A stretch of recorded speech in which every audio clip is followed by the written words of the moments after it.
हमारे गुरुजी परम सम्मानित परम आदरणीय कवि शिरोमणि स्वर्गीय चंद्रिका गुरुजी, जिनकर लिखल गीत हमरे स्वर्गीय रामदेव दादा गावत रहलन और हमारे अखाड़े के तमाम कलाकार गाए। आइए कहानी का आप लोग आनंद लिया। थोड़ा से का रिटर्निंग करता भैया।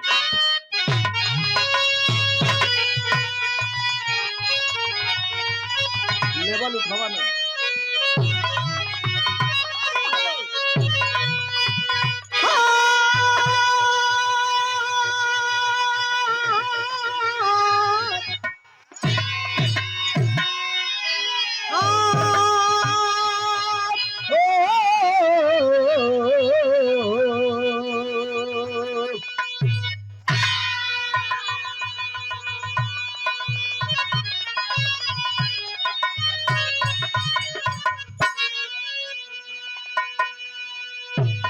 चार लाइन गौर करिया।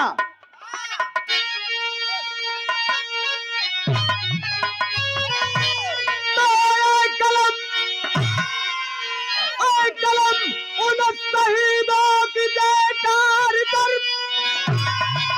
अरे जो कि अपने वतन के दीवाने बने हैं, अरे उन्हें भूल बैठा है इतिहास अपना। अरे जो क्रांतिकारी परवाने बने हैं, भुलाता नहीं है हमें सन 28। अरे लहू सर चढ़ाया था भारत हमारा, अरे मिटेंगे मरेंगे जिएंगे वतन पे। अरे लगाए जमाई इनकलाबी का नारा। हल्का टाइपो डाला।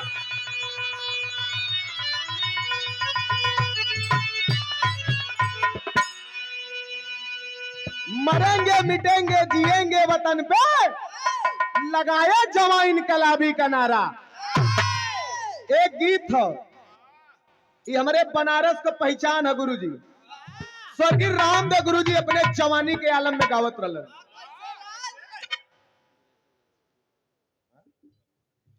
ये आदरणीय आप सुशील मिश्रा मोंटी जी, मंजू मिश्रा जी के आप भतीजा हैं, प्रोप्राइटर अनुराग ट्रेडर्स फूलपुर। आपके करकमलों द्वारा 201 रुपए का आशीर्वाद है। बहुत बहुत प्रणाम हो, आपके उपस्थित जनता का प्रणाम हो। आवा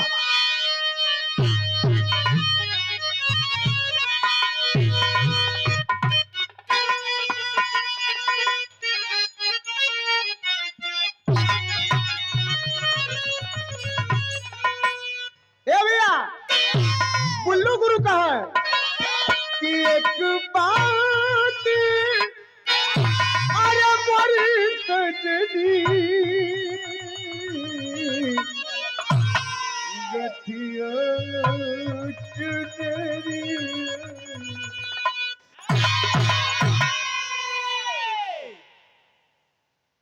दिखाई तनी दुकानदारी है, यही में तनी से 2-4 मिनट आगे जा सकला। नाराज मत होइया, बाकी बिरहा से पेट भर के जाए। कहूं लोग याद करबा कि नहीं बनारस से आयल तो गौलस। ये सुंदर पुष्पहार और 100 रुपए का पुरस्कार हमारे भाई हैं। और मुंबई महाराष्ट्र के धरती पे जब जब कार्यक्रम होला तब तब आपका सहयोग हमरे संगे भरपूर रहेला। बिरहा की होनहार गायिका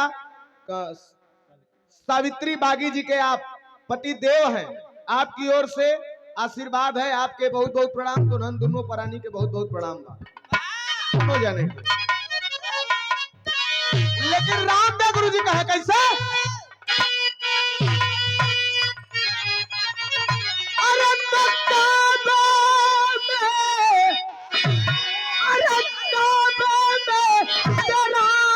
जलवा काशी में नजारा है।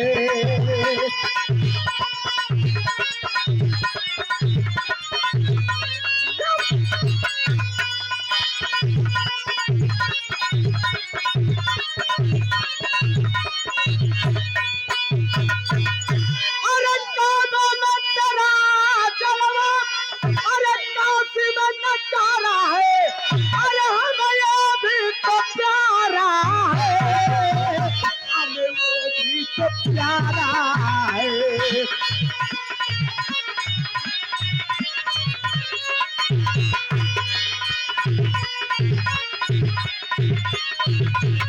और ये आदरणीय हमारे गार्जियन, हमारे गुरुतुल्य, और इस कार्यक्रम में आपका विशेष योगदान है। आदरणीय आप सूर्यभान यादव कवि जी, आपके कर कमलों द्वारा ढेर सारा आशीर्वाद स्नेह। इस कार्यक्रम के आयोजक आपकी ओर से बहुत बहुत प्रणाम। देखा हम बनारस से आले तनी से चामे का जीव लामे जाई तो क्षमा कर दिया। लेकिन आदरणीय हमारे चंद्रिका गुरुजी लिखते हैं क्या, अरे तबागी तेरे, अरे बागी तेरे, अरे लोहू में क्रांति की रवानी है।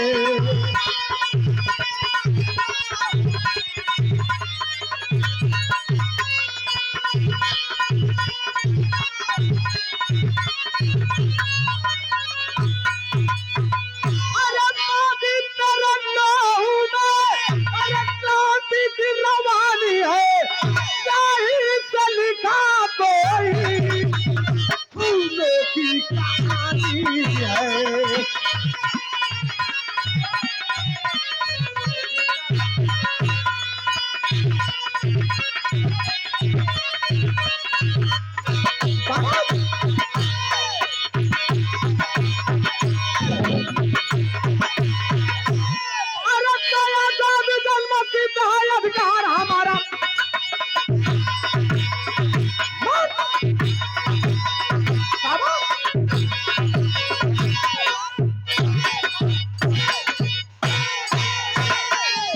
पूछा था देश भर में इनकलाब का नारा है। नागपुर के पास है एक गांव जंगली, रहती थी बेटे साथ जहां बुढ़िया मंगली।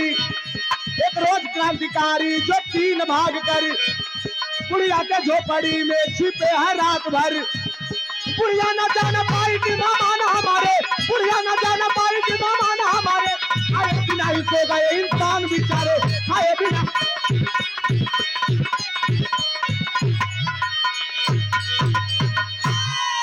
ए भैया, ई देश अंग्रेजन के गुलाम रहल। अंग्रेजन का इतना अत्याचार, इतना अत्याचार, इतना अत्याचार, छोटा छोटा बच्चन के आकाश में उड़ा के तलवार के नोक पे लोग लेवल जात रहल। सरेआम माता बहन के इज्जत के नीलाम कर लेवल जात रहल। बड़ी कुर्बानी के बाद ही देश आजाद भइल, तब हम लोग आज आजाद कहल जाइला।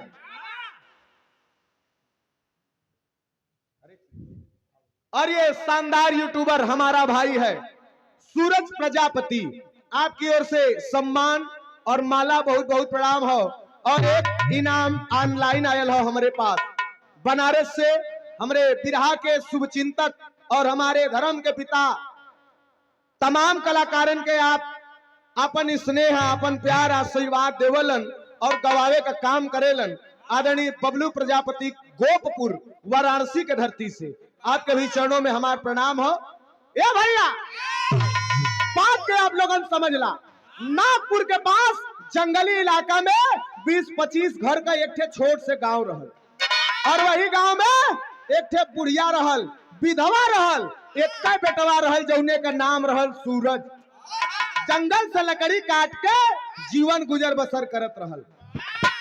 एक दिन बुढ़िया झोपड़ी में सुतल है, बुखार रहल, और सुतले सुतल देखलस कि हमारे मड़ैया में 3 ठे कौनो आदमी अइला और किनरवा चादरा ओढ़ के सुत गइलन।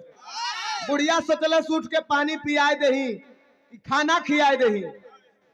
आदरणीय आप शिवराज यादव जी 201 रुपया, और राम शिरोमणि यादव पूर्व सचिव, अशोक कुमार यादव सुवंसा नगर पंचायत प्रतापगढ़ 201 रुपया बहुत बहुत पलगी है। आपके उपस्थित जनता का प्रणाम।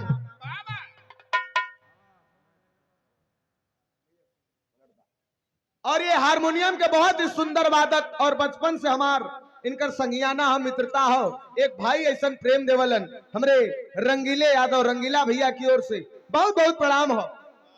ए भैया, बुढ़िया सोचलस का करी, अच्छा तो अब खिया दही कि बिहाने खियाई, ना समझ में आयल भयल का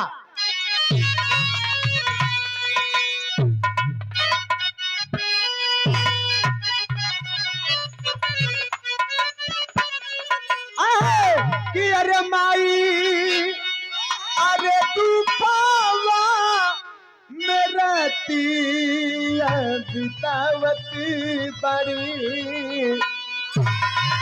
अरे माई अरे दुखावा मेरा तिया बितावत बाड़ी, सपना सजावत बाड़ी हो।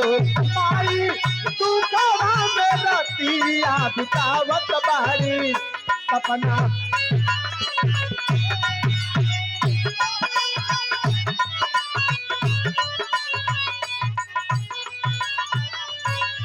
अरे होत सवेरे करब ममता दुलार हो, कवनो चमनावा के होई है पार हो।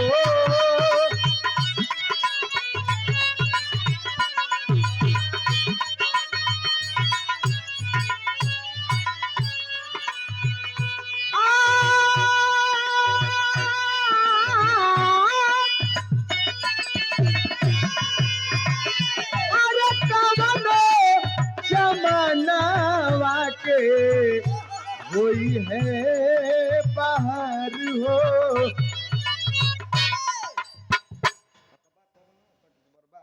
आदरणीय आप रामचंद्र बिंद, आप महोदय की ओर से 51 रुपया बहुत बहुत पलगी है। माई सोचलिन कि बिहनवा उठ के अच्छा कुछ खिया दे, बुखार हाथी का बल तोड़ दे वाला। सवेरे उठ के माई जाए के अंगना में झाड़ू लगावत रहलिन, और जाए के जब वही में ताका लगलिन झोपड़ी में, तो तीनों आदमी गायब। बड़ा अफसोस भयल।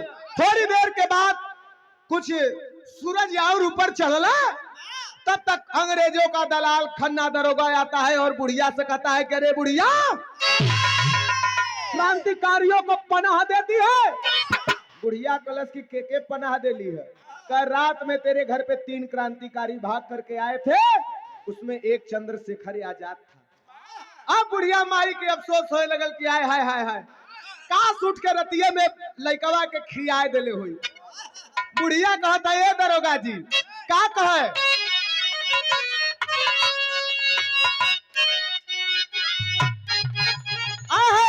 बुढ़िया कहता अरे देखली ना से घर के सकली हो। अब बुढ़िया बोलल लखा, अरे कैसे अरे चलावलाल गोलिया ना हो देती ममता। अरे कैसे चलावलाल,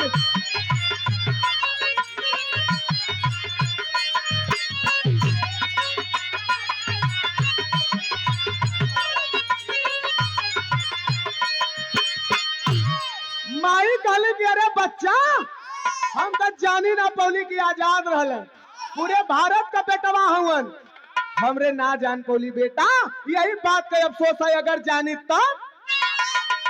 अरे चनती की अरे चनती की चंद्र से खरपाया ना दिया।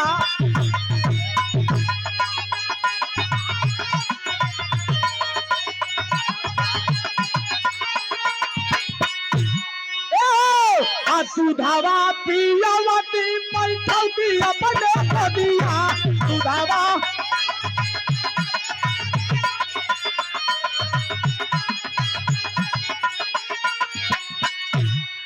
ठंडा दरोगा सुनो, अरे भाले परतू नालिया न हो,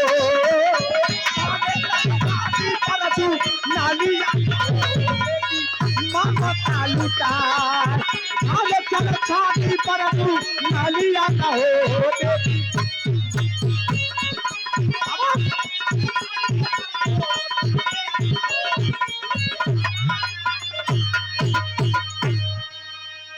कहा सुना, अगर जान जाहिद की आजाद रहतन तो उठा के रतिया में कुछ खिया पिया देले होई। भाई बंदूक चमकावत हुआ कि तोहरे बंदूक से ना डराई, भले बूढ़ी बूढ़ी हड्डी हो, लेकिन तोहरे बंदूक का चिंता हमें ना रहल।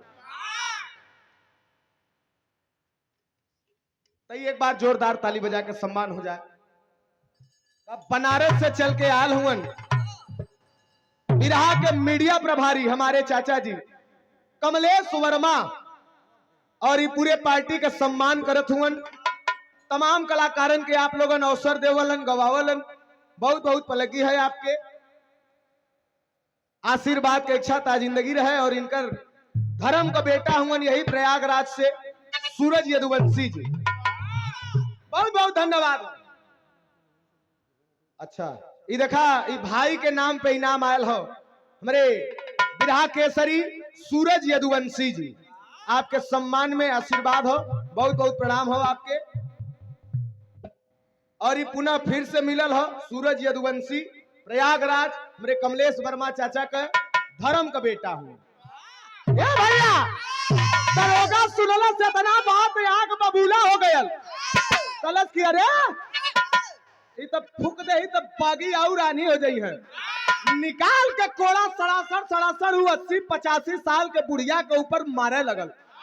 अब मरले के बाद कहता कि साली अभी कुछ दिनों पहले तेरे पति को मौत के घाट उतार दिया गया, अभी भी तुझे चैन नहीं है। बुढ़िया मतारी कोड़ा का मार बर्दाश्त ना कर पौलिन, गिर गईलिन बेहोश होके, कोड़ा के झारत चल गईलन है। दिन भर के वही घाम में पड़ल संझा के जब उनकर लड़का सूरज जंगल से लकड़ी काट के अलन है, तब तो जब उन जंगल से लकड़ी काट के अलन तब तो काट के लकड़ी जंगल से बुढ़िया का बेटा आया है। अरे उस रक्त रंजिता माता को गोदी के बीच बोली बुढ़िया ये लाल मेरे आजादी सुमन खिलाना तू, हो के कतरे कतरे से चल के ही साथ चुकाना तू। जंगल से लकड़ी काट के आयल हम माई के गोद में लेके लगल रोवे, माई कैसे तोहार हालत हो गए। माई कलश की बेटा जात ही लेकिन आना ना हक जात है, तो के कसम हो खून का बदला ले ली है। खन्ना दरोगा मरले है, सारी बात माई बतावत बतावत दम के तोड़ देले हैं, तब टेरी में लिखल गई। याद कर जा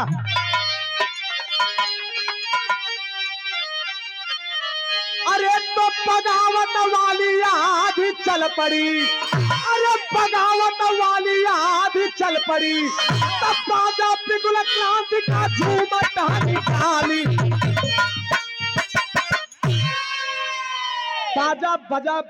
बाजा बिगुल क्रांति का झूमर टहनी डाली, बगावत वाली याद ही चल पड़ी। दिल में ज्वाला धधक गई है, क्रांति की बगावत कर देता है और खोज में लग गए खन्ना दरोगा के कैसे मारे के है। तब दिखाई गीत अंतिम गीत हो रामदेव गुरुजी बुल्लू गुरुजी लड़ाई के गीतिया के गाँव रामदेव गुरुजी कहा कैसे यह कहा कि अरे हम गवनवा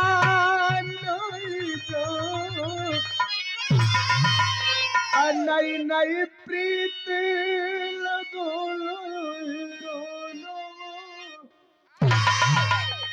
लेकिन गुरुजी के बुल्लू गुरु कहा तनी से अंदाज उनकर बदल जाए, कहे कि अरे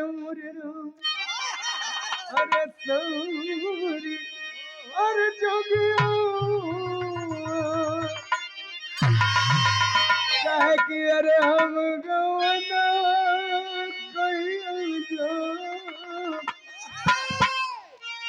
अरे हम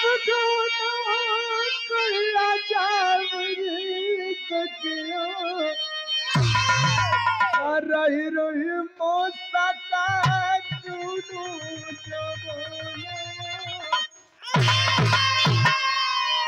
लेकिन देखा पेवर भी रस का लाइन है, तई से और बढ़ाला।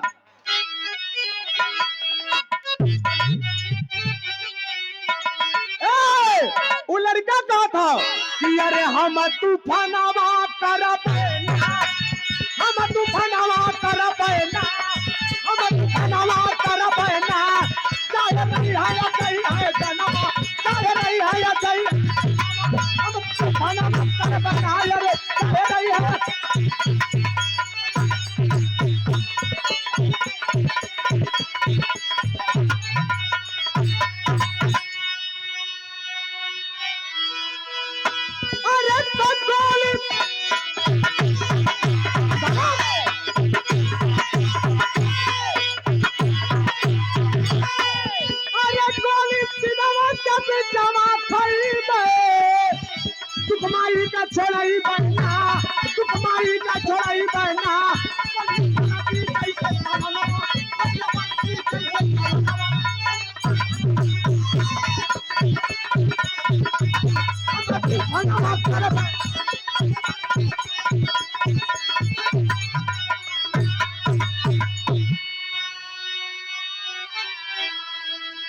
और ये 201 रुपए का आशीर्वाद आप बिरहा की होनहार गायिका सावित्री बागी जी के गुरु जी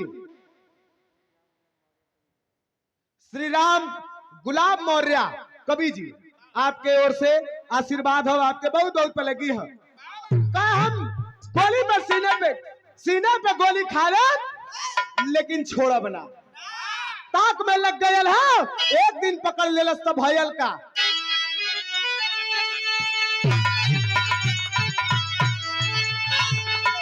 तैयार जा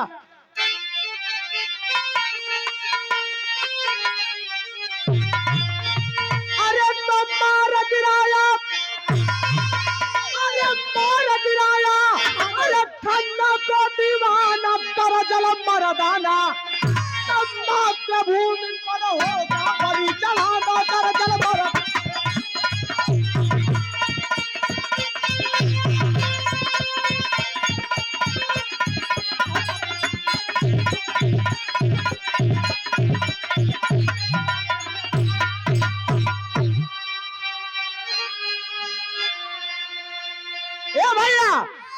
खोजत एक दिन पाई गया सवेरे सवेरे खन्ना दरोगा के आवास के बहरे सटाई के गोली मरलस। अंग्रेज विसिल बजा देलन, पकड़ो ये क्रांतिकारी भागने न पाए। भागत भागत भागत भागत आयल नागपुर सिटी में। देखा भैया गिरे ना, नागपुर सिटी में आकर के एक ठे दरवाजा रहल धड़ाल वहीं पे चल गयल। वैसन तैसन घर नहीं रहल, चंपा बाई का कोठा रहल, बेस्याला रहल। जाए के चंपा बाई के कुर्सी के पीछे बैठल हो। चंपा बाई कलश के पीछे क्यों बैठते हो, सामने आओ। तब हाथ जोड़ ले कलश की माई, माता बन के दे दा हमें ठिकाना गरजल मर्दाना, देश के खातिर छोड़ दा पेस्या पाना गरजल ए माँ, देश के खातिर वेश्यावृत्ति छोड़ के धर्म का बेटा मान के हमार रक्षा कराए। अंग्रेज पीछे पड़ल हुए, एक थे अंग्रेज के दलाल के मार के आयल है। माई तुरंत उग लड़का के छिपा लेलिन है, और छिपा के उ माई कैलिन कहलिन का तेवर बसवरिया आल्हा में कहना हो।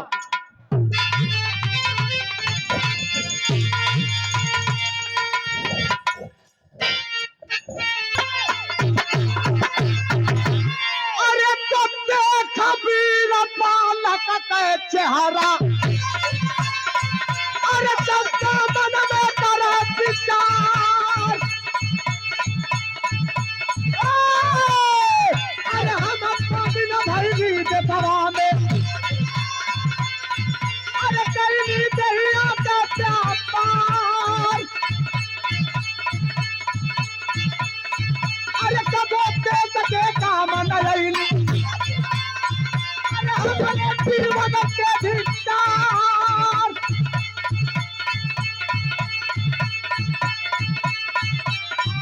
अरे कबो दे सके काम नहीं, अरे कहीं दहिया के व्यापार। अरे अपना बगी कमला कोठे पे, अरे बहोरी कोठे के पार। अरे ऊपर पड़ जाए काजल की कुली, अरे ऊपर पड़ जाए चौखट गोरी। अरे अपना बगी कोठे।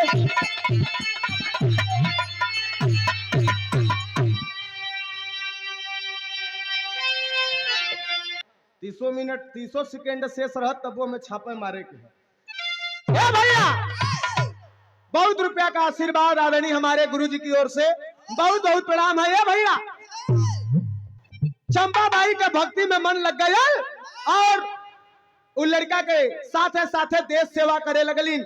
चंपा बाई का बेटवा जाए के थाने पे खबर दे देहलस, माई ऐसन ऐसन काम कैले हैं। आयल दरोगा सूरज के साथ, सूरज के लेके आयल है। चंपा बाई और सूरज दोनों लोग थाने पे पहुंचला। वही चंपा का बेटवा चुन्नी रहे, चुन्नी कहे हमार माई, सूरज कहे हमार माई। दरोगा हाथ में पिस्तौल पकड़ाया है, कहा सुनो जो तुम्हारा बेटा है उसको मार दो, जो तुम्हारा बेटा नहीं है उसको छोड़ दो। भयल का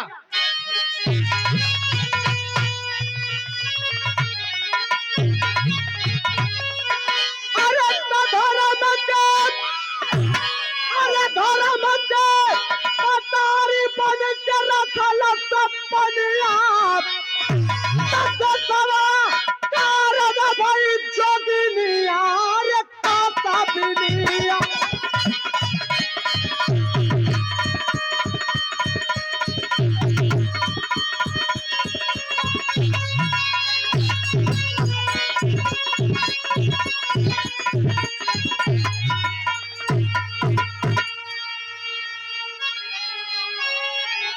अपने बेटा के ऊपर गोली चला देलस, धर्म के बेटा के बचा लेलस। का है कि बेटा रही तो देश का सेवा करी। तब गुरु बिहारी गुरु गणेश गुरु रामलाल ललकारे, अरे बच्चन गाते कभी चंद्रिका ताव से सबको मारे।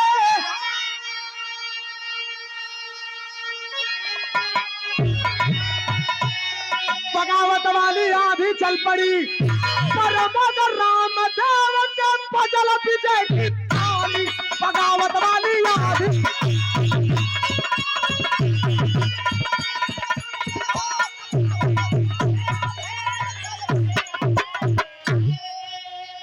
बहुत बहुत धन्यवाद।